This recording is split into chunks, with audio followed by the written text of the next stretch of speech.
Sarah was a bright and innocent 15-year-old girl living in the bustling town of Enugu, where the streets were always filled with life. Her days were often filled with school, daydreams of a brighter future, and the laughter of her friends. But her life took a dark turn when her mother, Agnes, made a decision that would forever change the course of Sarah's destiny. Agnes was a woman hardened by life, carrying the weight of many regrets and dreams that never came true. She was a single mother, struggling to provide for Sarah after her husband abandoned them when Sarah was just a baby. Agnes believed she had no other choice. When she lost her job as a cleaner, debts piled up, and the landlord threatened eviction, desperation set in. She made the difficult decision to force Sarah into prostitution, believing it was the only way to keep a roof over their heads. "Mom, I don't want to do this," Sarah cried, her eyes wide with fear and innocence. "You think I want this for you?" Agnes snapped back, her voice a mix of frustration and sadness. "We have no choice, Sarah. We need the money. You must do this for us." Tears streamed down Sarah's face as she was pushed into the cold, unforgiving world of the streets. She didn't understand why her mother, who was supposed to protect her, was doing this to her. The nights were long and filled with fear and confusion. Each time she returned home, she felt a part of her soul breaking away, leaving her feeling emptier with each passing day. Agnes, consumed by guilt and desperation, watched as her daughter's spirit began to crumble. She was torn between the choices she had made and the consequences they were having on her daughter. Every time Sarah left the house, Agnes would sit by the window, clutching her rosary, praying for forgiveness and for a miracle that never came. As the years went by, Sarah became more withdrawn and distant. She built walls around herself, walls that even her mother couldn't break down. She stopped talking to Agnes except when necessary, and the love they once shared seemed to have evaporated into thin air. Despite everything, Sarah was determined to carve out a better life for herself. She threw herself into her studies, focusing all her energy on graduating from high school and leaving the past behind. She wanted to escape the life her mother had forced upon her, to start anew in a place where no one knew her story. Upon graduating, Sarah received a scholarship to attend a university far from Enugu. It was her chance to start over. With a mix of relief and resentment, she left her home, vowing never to return to the life that had nearly destroyed her. During her time at university, Sarah met John, a kind and understanding young man who seemed to be everything she needed to heal her broken heart.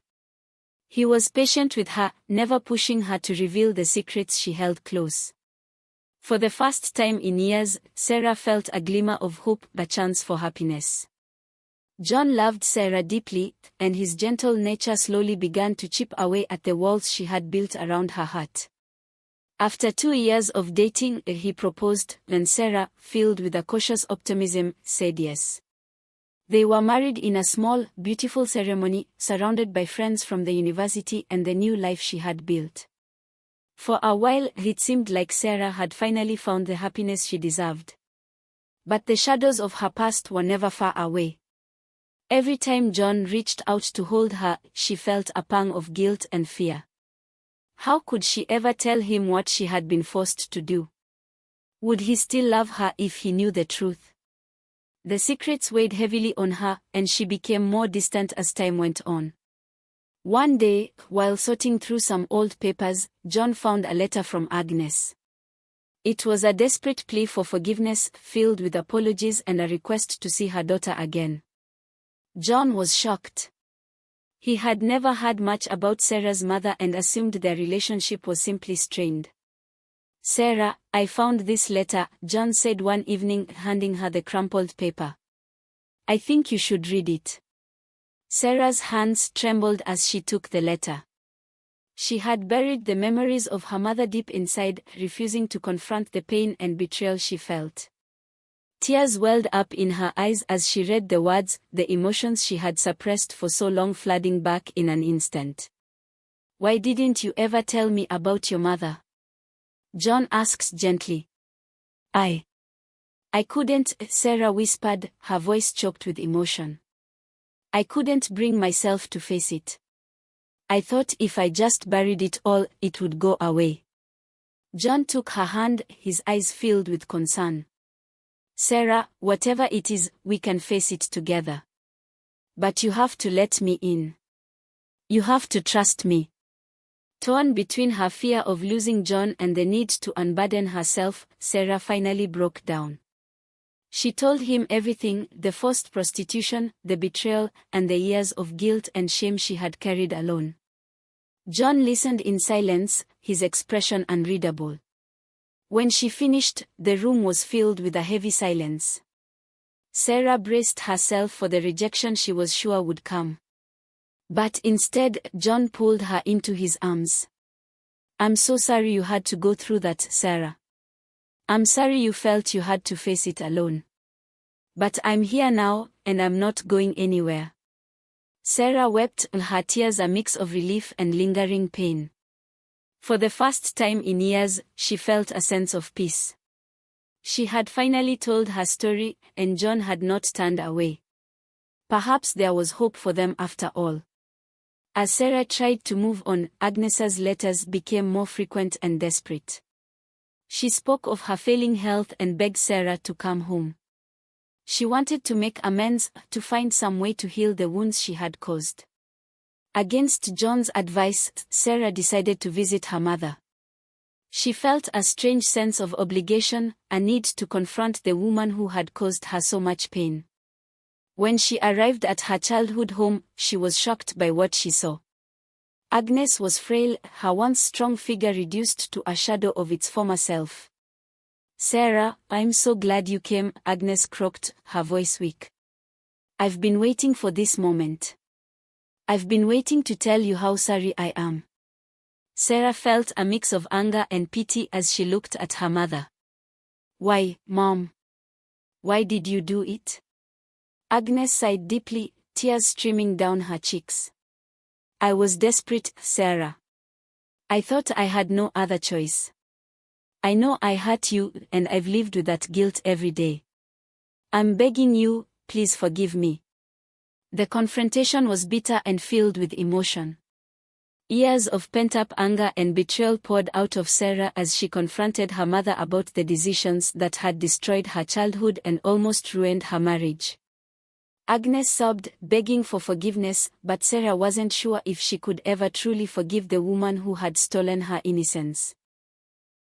As Sarah left her mother's house, she felt a strange sense of release.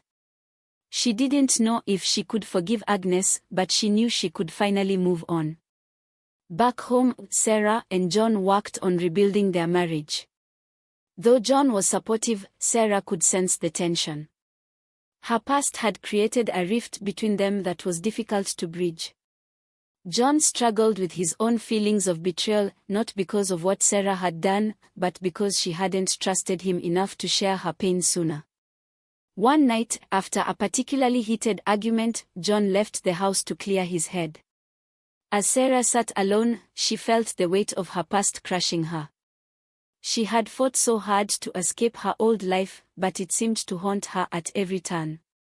Just when she thought she was losing everything, John returned, his face softened by the moonlight. He knelt before her, taking her hands in his. I don't care about your past, Sarah. I care about our future. I love you, and I want to build a life with you. But you have to let me in, fully and completely. With tears in her eyes, Sarah nodded. I'm ready, John. I'm ready to let you in. Together, they decided to attend counseling, to face their demons head-on and rebuild their relationship on a foundation of honesty and trust.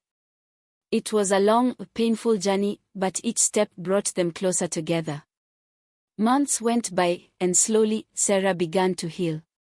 She realized that holding on to her anger and pain only gave power to the past. She needed to forgive, not just her mother, but herself as well.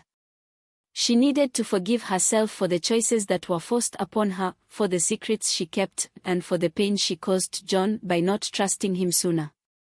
One day, as she was packing up some old things, she came across a small, worn-out notebook. It was her diary from when she was a teenager.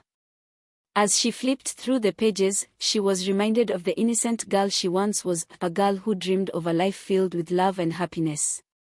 Sarah decided to write a letter to Agnes, not filled with anger or blame, but with forgiveness.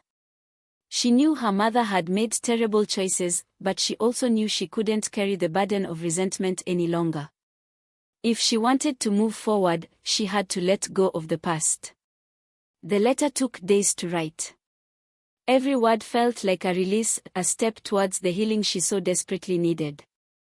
"Dear Mom," she began, her pen trembling as she wrote, "I've spent so many years angry at you, hating you for what you made me do. I felt betrayed and abandoned, and I've struggled to understand why you chose that path for us. But I realize now that holding on to that anger has only hurt me more. I've decided to forgive you, not because I've forgotten the pain, but because I want to be free of it.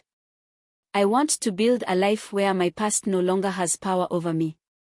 I hope you can find peace, too." When she finished, she read the letter over and over again, tears streaming down her face. It was the hardest thing she had ever written, but also the most liberating. She sealed the envelope and mailed it the next day, feeling a strange sense of relief as she watched it disappear into the mailbox. Weeks passed, and Sarah didn't hear from Agnes. She didn't expect a response, but a small part of her hoped for one. Then one day, a letter arrived. It wasn't from Agnes, but from a hospital in Enugu. Agnes had passed away, her health finally giving out. Sarah felt a mix of emotions, sadness, relief, and a strange sense of closure. The letter explained that Agnes had left Sarah a small inheritance, a gesture of remorse for everything that had happened. There was also a note written in Agnes's shaky handwriting. "Sarah, my dearest daughter," the note read, "I'm so sorry for everything I put you through. I know I can never undo the pain I caused, but I hope you can find it in your heart to forgive me. I loved you even when I didn't know how to show it. I hope you find the happiness I never could." Sarah wept, her heart aching with the bittersweet pain of forgiveness and loss. She realized that Agnes had been trapped in her own cycle of pain and regret, unable to find her way out. In her own twisted way, Agnes had tried to make amends. It wasn't enough to erase the past, but it was enough for Sarah to finally let go. After Agnes's death, Sarah felt a strange sense of freedom. She no longer felt the weight of her mother's choices pressing down on her. She decided to use the small inheritance to start a support group for young girls who had faced similar situations. She wanted to give them a safe space to heal, to share their stories, and to find a way forward. John was her biggest supporter. He stood by her side as she built the group from the ground up, offering love and encouragement every step of the way. Through this journey, their marriage grew stronger. The honesty and openness that had once been so difficult now came naturally. Sarah found herself surrounded by a community of women who understood her pain, who had faced their own demons and were fighting to reclaim their lives. She realized that she was not alone, that her story, while painful, was just one of many. Together, they found strength in their shared experiences, and slowly, they began to heal. Years passed, and Sarah's support group grew. It became a beacon of hope for many, a place where girls could come to find solace and support. Sarah had turned her pain into a purpose, and in doing so, she found a sense of peace she never thought possible.